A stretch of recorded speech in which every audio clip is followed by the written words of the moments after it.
আসসালামু আলাইকুম গাইস, দেখুন আজকে আমার মেয়ের টিকা দেওয়ানো হচ্ছে। তার ডান পায়ে একটা বাম পায়ে একটা টিকা দিয়ে দিবে। দেখে আমার খুব কষ্ট হচ্ছে। আমার মেয়েটা খুব কান্নাকাটি করতেছে। তার বড় আম্মুকে দিছি আমি কোলে। আমি দেখতে পারি না, সইতে পারি না, এই জন্য বড়ই কষ্ট হচ্ছে আমার। আমার সন্তানটার কান্না দেখে আমার বুকটা ফেটে যাচ্ছে।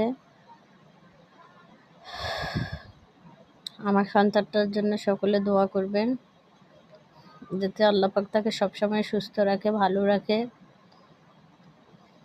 এবং বড় হয়ে সে যেন একটা জান্নাতি পাখি হয়ে ওঠে। আমি তাকে যেন মাদ্রাসায় পড়ালেখা করাতে পারি। দোয়া করবেন সকলে। আমার মেয়েটার কান্না তো চুকতেইছে না, সে থেমেই যাচ্ছে না।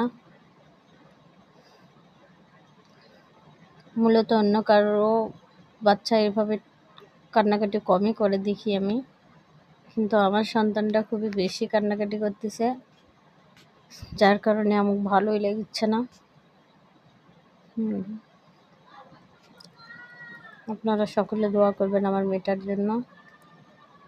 সকলের কাছে দোয়া চাই আমি। ভিডিও শেষ করতেছি। আসসালামু আলাইকুম ওয়া রাহমাতুল্লাহ।